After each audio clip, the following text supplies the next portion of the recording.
So one other thing about that, I noticed that, well, at least I think I noticed, wherever the Jews set up, it doesn't matter if there are a few of them or a whole bunch of them, they seem to get rich. What's the secret to the Jews getting so much wealth? So I think it's not, I think wealth is the consequence of the real answer, which is creating a culture of excellence. Okay. And I'll give you a story here, Mr. Peterson, that I think hopefully your viewers would find inspiring. I actually discuss it in the book. I did an undergraduate degree in mathematics and computer science, so rather technical, prestigious degree. After that, I did an MBA. And I knew that I was going to go on for my PhD because I always wanted to be a professor. I was interested in academia. One of the places I was accepted at, I ended up going to Cornell University, but I was also accepted at several other schools, one of which was University of California, Irvine in Southern California. Yeah. My brother at the time lived in Southern California. He was a very successful businessman, and he wanted to convince me to maybe take a break after my MBA, work with him a few years, then I could go back and do my PhD. Well, when I returned to Montreal after having visited him and visiting UC Irvine, when my mother caught wind of the fact that my brother was trying to convince me to take a break after my MBA, she took me to a side room in her house, and she said, "Oh, I hear that your brother's trying to convince you." I said, "Yeah." She goes, "Do you want to shame the family? Do you want people to think that you are a school dropout?" Now, why am I saying that story? I already had an MBA, but from her perspective, leaving after an MBA would bring shame to the family. It would be like I'm a dropout. Okay. Now, of course, I didn't pursue a PhD because I'm trying to impress her or because of my parents, but it gives you a sense of the exacting code of excellence that's expected of you. It's ingrained in you from day one. You better be this, you better do that. Not unlike how, I don't know if you're familiar with it, there's a lady, a professor at Yale University. She wrote a best-selling book in 2011 called the Battle Hymn of the Tiger Mom. She's an Asian woman of Chinese descent. And she was talking about how she tiger parents her children, which is very much similar to the Jewish tradition. Academic excellence, rigor, read books, you better become a doctor or whatever. And so I think that's what ultimately results in the success of the Jews, some of which results in great wealth, of course. Amazing. One other thing about that, now I understand. So all Jews are wealthy because they're well educated. It's like a standard of life for them.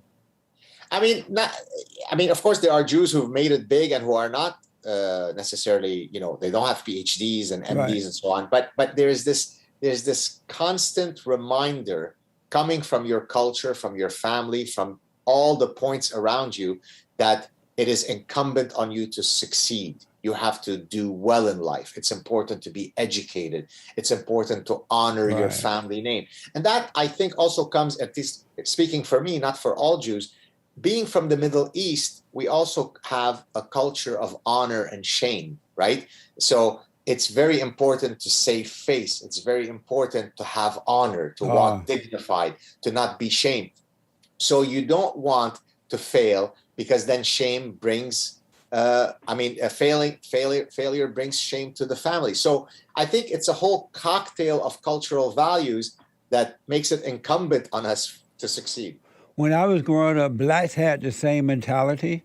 And I grew up in Alabama under Jim Crow on a plantation, but they had that sense of family shame. You couldn't, if you got pregnant out of wedlock, you have to get a shotgun wedding, or you have to go in hiding if a woman did that. Or you can't be begging, you can't be weak, you have to buy land, you have to work. And they had that shame prior to the Civil Rights Movement, but after that they lost that shame, and now all they are doing is blaming others. They have no shame about anything, very destructive. They're blaming it on racism when it's really the destruction of the family and turning their lives over to the government and having black leaders. And so it has nothing to do with the white folks at all, but everything to do with the loss of shame, no self-dignity or respect.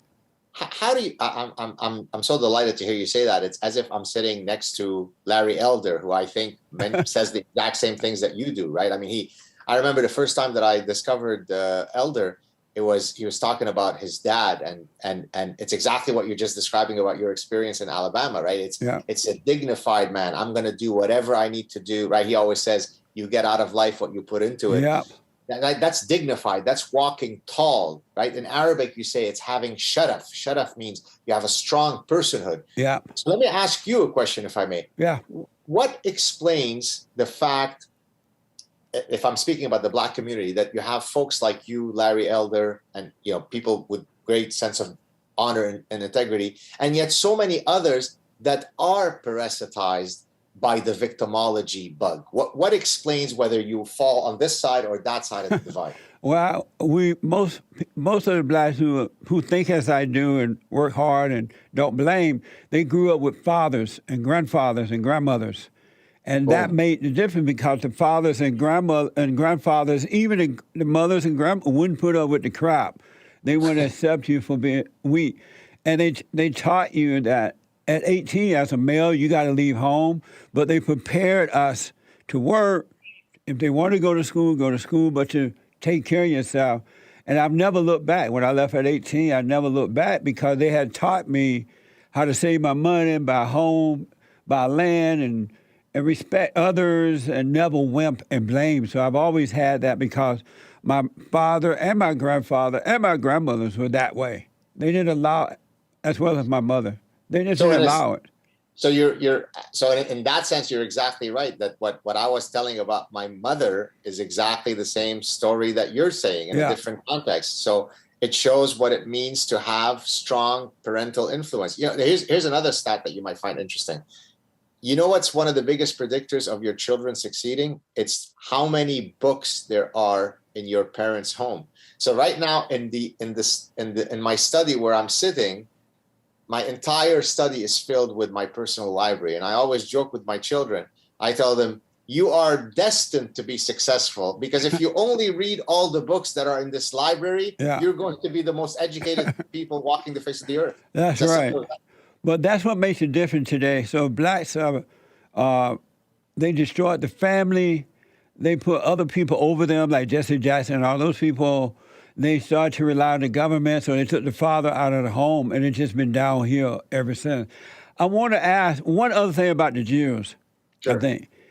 So some people believe that what's happening in America today is the fault of the Jews, that they own the media, they own everything, and that they don't want a war to go up around America because they want to change the way America is. They control the media because they own the media. Are all those things true? No. Is Fox owned by Jews? Look, I think that it is. I think what ends up happening is that because the Jews are very few in numbers, and yet they wield such influence, it becomes easy to construe them as scheming and diabolical, right? Yeah. I mean, I'll give you a very concrete example. I mean, and again, I know all about the psychology of anti-Semitism because I've lived it in such profound personal ways, right? So let me give you an example that's not a manifestation of anti-Semitism, but it speaks to the point that you're asking. I've appeared on the Joe Rogan show many times. He's a very good friend of mine, and he's certainly not anti-Semitic in the least bit. On one of the shows, I had asked him to estimate how many Jews do you think there are in the world, Joe? And maybe, I don't want to put you on the spot, Mr. Peterson, but do you mind if I ask you that same question?